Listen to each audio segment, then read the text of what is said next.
ALP vacancy का इंतजार कर रहे तमाम छात्रों के लिए बड़ी खबर निकलकर सामने आई है। एडवर्टाइजमेंट नंबर 1/2024 निकलकर सामने आ गया है। जी हां साथियों, आज से फॉर्म फिल होना स्टार्ट हो गया है। लेकिन यह खबर कितना खुशखबरी वाला है या तमाम छात्रों के लिए जो है कि एक दुख वाला खबर है, तो आइए हम आपको इस वीडियो में दिखाएंगे और बताएंगे कि कौन ऐसे व्यक्ति जो इस एएलपी के फॉर्म को भर सकते हैं, कब तक है भरने का लास्ट डेट, और जो है साथ ही साथ एज में किस प्रकार की प्रावधान की गई है। क्योंकि देखा गया है कि 2018 के बाद से एएलपी का नोटिफिकेशन अब तक नहीं आई थी। बहरहाल विगत 6 वर्षों से एएलपी की तैयारी कर रहे तमाम जो छात्र थे वे हताश और निराश थे जब उनको यह वैकेंसी आई। तो अब उस वैकेंसी में जो सीट आई है वह सीट को लेकर निराश है, हताश है। अब सोच रहे हैं कि आखिर क्या किया जा सकता है। बहरहाल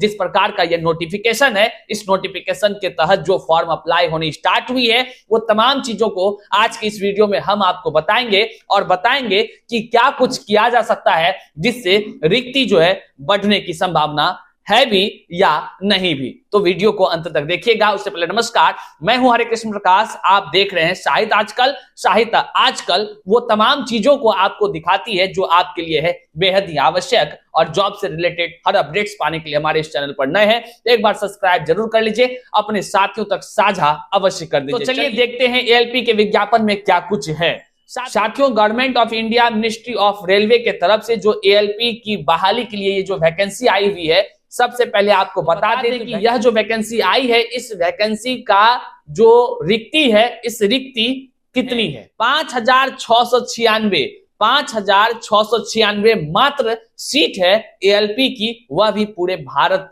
भर के जोन का यह सीट है। अब आप समझ सकते हैं कुल पद कितना है, 5,696, मतलब कि 5696 पदों पर एएलपी की यह वैकेंसी आई है और यह फॉर्म भरे जा रहे हैं। आज से अप्लाई स्टार्ट हो गया है, आप भी भर सकते हैं। लेकिन साथियों, सबसे बड़ा एक चिंतन का विषय हो जाता है कि तमाम ऐसे छात्र जो एएलपी की तैयारी लगातार कई वर्षों से कर रहे हैं, कह लीजिए तो 2018 में जो 18 से पहले जो निकली थी बहाली, उसके बाद से ही इंतजार कर रहे जितने भी रेलवे के अभ्यर्थी हैं, जितने भी छात्र हैं, वे सभी बेसब्री से इंतजार कर रहे थे। और जब इंतजार की घड़ी समाप्त तो होने को आई, तो जो विज्ञापन में देखने को मिला है, बड़ा ही आश्चर्य का यह विषय है। विगत 6 वर्षों में मात्र 5,696 पद एएलपी की। इससे पहले जब भी एएलपी आती थी तो एएलपी टेक्नीशियन का फॉर्म साथ साथ आता था। लेकिन ये चिंता का विषय है, और आप किस तरह इसको सोचते हैं कमेंट बॉक्स में जरूर कमेंट कर हमें जानकारी दे। हाँ, लेकिन वीडियो को अंत तक जरूर देखिए। हम आपको ये भी बताएंगे कि क्या कुछ विज्ञापन में कहा गया है, सीट बढ़ने का संभावना कितना है या सीट घटने की संभावना कितना है, क्या कुछ कही गई है और उसको लेकर के क्या रणनीति बनाई जा सकती है। तमाम जो शिक्षक हैं, तमाम जो छात्र हैं, वे सभी जब तक नहीं एक होंगे तब तक सीट जो है कि इसी प्रकार देखने को मिलता रहेगा, और कह लीजिए तो आपके हाथ से फिर से एएलपी निकल जाएगा। तो देखिए आगे हम तमाम जानकारी देते हैं। अब सवाल उठता है, इन 6 वर्षों में लगातार जो है कि छात्र संघर्ष करते रहे, अध्ययन करते रहे, और इसमें जो उम्र की सीमा रखी गई है, तो उम्र की सीमा सबसे पहले आप देख लीजिए, तब जाकर के जो है कि आप वो तमाम चीजों को देखेंगे। स्क्रीन पर आपको यहां दिख रहा है एज लिमिट। इसमें जो एज लिमिट किया गया है, मिनिमम एज है 18 साल और मैक्सिमम एज है आपको 30 साल।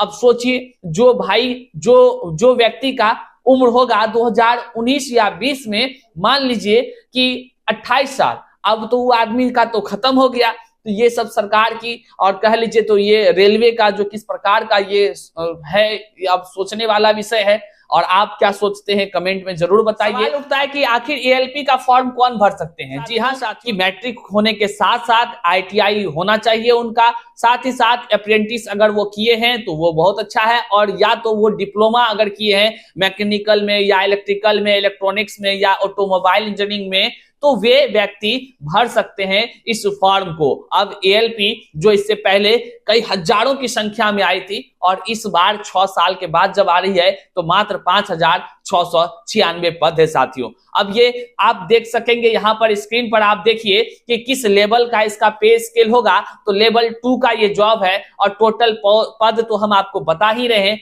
5,696 है साथियों।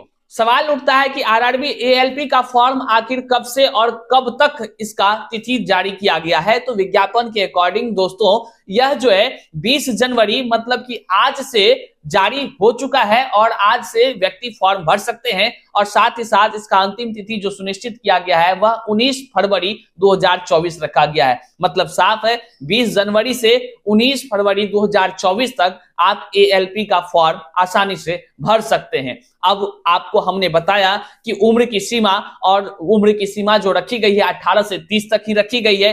तमाम ऐसे भी छात्र हैं जिसको कि इस उम्र सीमा से जो है कि परेशानी हो रही है क्योंकि उनका अधिक उम्र इसके कारण से हो गया है, क्योंकि कई वर्षों से आया नहीं था बहाली और आई भी है। तो अलग अलग जोन को अगर देखेंगे कहीं कहीं 38, जैसे पटना का देखेंगे तो 38 मात्र सीट है, पूरे पटना का 38 सीट है। उसी तरह अगर दूसरे जगह का भी देखेंगे बहुत कम संख्या में सीट है, क्योंकि इतने कम संख्या में, ये तो लॉलीपॉप है ना, इतने कम संख्या में छात्र इतने व्यापक पैमाने में तैयारी कर रहे होते हैं। अब व्यक्ति आईटीआई करता है, जी जान लगाकर एएलपी की तैयारी करता है, तब जाकर उसको ये 5,000 6,000 पद दे देना, कौन सा बात हो जाता है। तो अब सिस्टम को सोचना चाहिए। हाँ, कहीं ऐसा तो नहीं कि एडवर्टाइजमेंट में कहीं जीरो लगाना भूल गया हो। तो क्योंकि पहले के जो वैकेंसी को देखे जाते थे तो उसमें तो कई हजार पद होते थे। अब इस पद कहां चला गया इस बार में, तो हमको लगता है कि कहीं कोई त्रुटि तो नहीं हो गया है। अब ऐसी मेरी संभावना है, लेकिन अब समय आ गया है। जितने भी रेलवे के अभ्यर्थी हैं, जितने भी रेलवे की तैयारी कर रहे छात्र हैं, उसको सजग होना पड़ेगा। वे तमाम जो शिक्षक रेलवे की तैयारी कराते हैं उस सब को एक प्लेटफॉर्म पर आकर संघर्ष करने की जरूरत है, आवाज बुलंद करने की जरूरत है। तो जल्द ही हम आपको जानकारी देंगे कि वह एक दिन तय होगा जिस दिन तमाम जितने भी छात्रों के हित में सोचते हैं, चाहे वो देश के किसी भी कोने में रहते हो, लेकिन छात्रों के हित में अगर वो सोचते हैं तो आवाज और उनका साथ देना ही पड़ेगा, क्योंकि ये बात छात्रों के भविष्य के साथ जुड़ी हुई है। तो जितने भी शिक्षक हैं जो रेलवे की तैयारी कराते हैं या नहीं भी कराते हैं, कोई भी हो, किसी भी प्लेटफॉर्म का शिक्षक हो, वे सभी शिक्षक को भी एक साथ आकर के रेलवे की तैयारी कर रहे तमाम युवाओं का साथ देना चाहिए। और कब कौन सा डेट फिक्स होगा वह भी जानकारी हम आपको देंगे, ताकि आप सरकार से इस पद, जो इतना सा पद दिया गया है, इस पद से कुछ पद को आप जो है कि जोड़ सके। अब सवाल आपके मन में होगा, आपके कहने से तो जुड़ नहीं जाएगा। तो साथियों, हम एडवर्टाइजमेंट का मेन यहाँ पे आपको नोटिफिकेशन दिखा देते हैं जो विज्ञापन निकला है। इस विज्ञापन में साफ शब्दों में आप यहाँ जब गौर करेंगे तो आपको देखने को मिलेगा कि इसमें जो है सीट बढ़ी भी जा सकती है और घटाई भी जा सकती है। तो आप जब चिंतन करेंगे, आप जब इसके लिए संघर्ष करेंगे, तो निश्चित तौर से हो सकता है कि जो रिक्ति है वो बढ़ जाए। नहीं तो फिर ये चुनावी मुद्दा बन करके, फिर चूंकि 2018 में आया था, अब 2024 में आया है, अब फिर सोच लीजिए तब तक जो छात्र हैं उनका उम्र का क्या होगा, क्या उनको दोबारा मौका भी मिलेगा जिंदगी संवारने का या नहीं। अब ये सब चीजें को आपको भी समझनी है और इस वीडियो को जन जन तक साझा कर दीजिए, क्योंकि संघर्ष की घड़ी यहां से अब स्टार्ट हो रही है। और तमाम जितने भी एएलपी की तैयारी कर रहे जितने भी छात्र हैं, उन सभी से कहना चाहेंगे, आप जो है कि एकत्रित हो जाइए, संघर्ष करने को तैयार हो जाइए। और फॉर्म का डेट आज से दे दिया है ताकि लोग जो है संगठित ना हो पाए, और इसी चीजों को आपको भेदनी है। यही चक्रव्यूह है, और इस चक्रव्यूह को भेद करके आपको रणनीति बनानी है और अपनी जायज मांग को सरकार तक पहुंचानी है। साथियों, चैनल पर नए हैं तो सब्सक्राइब कर लीजिए। मिलते हैं फिर से एक नए वीडियो में। और एएलपी के लिए संघर्ष बहुत जरूरी है, इस बात को आप जान लीजिए। और जो भी व्यक्ति देख रहे हैं, आपके ही भाई, आपके ही बहन, आपके ही समाज के लोग हैं जो एएलपी की तैयारी कर रहे हैं, आपका भी कर्तव्य बनता है कि आप भी उनका साथ दें। चैनल से जुड़ जाएं, लगातार हम जानकारी साझा करेंगे। वीडियो को अपने लोगों तक साझा कर दीजिए। बहुत बहुत शुक्रिया, प्रणाम।